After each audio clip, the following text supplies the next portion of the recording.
उपासना नहीं तो फिर वासना और विद्या, ये दो चलेंगे। और उपासना है तो अविद्या का नाश करके विद्या का परम लाभ, भगवान की प्राप्ति। आज जिसको देखो उसकी अवनति क्यों हो रही है बाबा, उन्नति क्यों नहीं होती? अवनति माने पतन। न संत का भय रह गया है, न ईश्वर का भय रह गया है, न गुरु का भय रह गया है, न शास्त्र का भय रह गया है। इसलिए ये सांसारिक जन जैसा मन में आता है वैसा करते हैं, और इनका मन है मलिन, तो ये पाप आचरण करते। पाप आचरण के कारण सब डिप्रेशन में पहुंचेंगे। पाप आचरण के कारण चिंता, शोक, भय, उद्विग्नता ये नहीं जाएगी, ये बनी रहेगी। इसीलिए अवनति होती, चाहे जितना रुपया एकत्रित कर लो, अवनति। भगवान में चित्त नहीं है तो अवनति ही होनी है। अध्यात्म का ज्ञान नहीं तो अवनति ही होनी, पतन ही होना है। जब तक ईश्वर का भय नहीं होता, महात्माओं का भय नहीं होता, शास्त्र का भय नहीं होता, माता पिता गुरुजनों का भय नहीं होता, तब तक मनमानी आचरण होते हैं। मनमानी आचरण से पतन हो जाता है। आजकल बिरला कोई होगा जो अपने माता पिता के चरण छूकर हाथ जोड़ करके जो आज्ञा आपकी जी ऐसा ही करेंगे, ऐसा कहने वाला बालक हो। ऐसा उपहास करते हैं, अपने माता पिता की अवहेलना करते हैं, अपने गुरुजनों की अवहेलना करते हैं, शास्त्र की बातों का उपहास करते हैं। ये आज के आधुनिक जो ना जन है, ये अमुक शास्त्र देखो उसमें ये लिखा है, उपहास करते हैं। अरे शास्त्र की भाषा समझनी है तो पहले हमारी आज्ञा का पालन करो। 6 महीना ब्रह्मचर्य रहो, 6 महीना पवित्र भोजन पाओ, और 6 महीना नाम जप करो, और फिर कोई सूत्र पढ़ो, तुम्हें हम समझावें, समझ में ना आ जाए तो हमें बताना।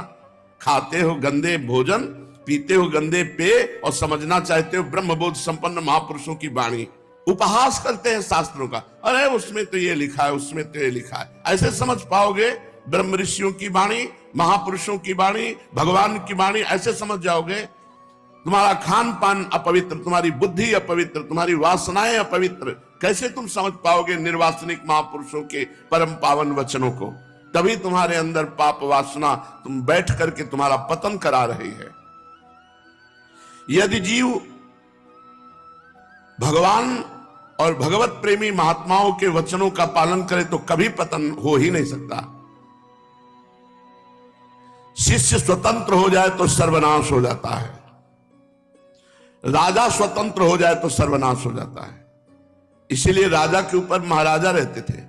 जनक जी राजा तो सदानंद जी महाराजा, दशरथ जी राजा तो वशिष्ठ जी महाराजा, देवराज इंद्र त्रिभुवनपति तो गुरु बृहस्पति जी, बलि जी दैत्यराज तो भगवान शुक्राचार्य जी। एक महापुरुष उनके ऊपर शासन। शिष्य यदि स्वतंत्र हो जाए तो सर्वनाश हो जाए, राजा स्वतंत्र हो जाए तो सर्वनाश हो जाए, और शास्त्र की आज्ञा का उल्लंघन करे तो चाहे स्त्री हो पुरुष हो, उसका सर्वनाश हो जाएगा। आज सर्वनाश ही हो रहा है, उनको समझ में नहीं आ रहा। चरित्र का नाश, स्वभाव, चिंतन सब पतित, सब पतन युक्त चिंतन हो रहा है। कहीं ऊर्ध्व चिंतन नहीं हो रहा। भगवदानंद का चिंतन कोई बिरला ही कर पा रहा है।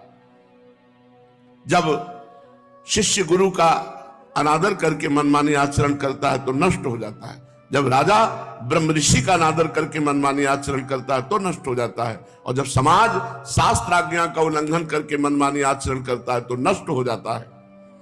इसलिए इस लोक में और परलोक में परम लाभ की प्राप्ति के लिए भगवान का भय, महात्मा का भय और शास्त्र का भय निश्चित होना चाहिए।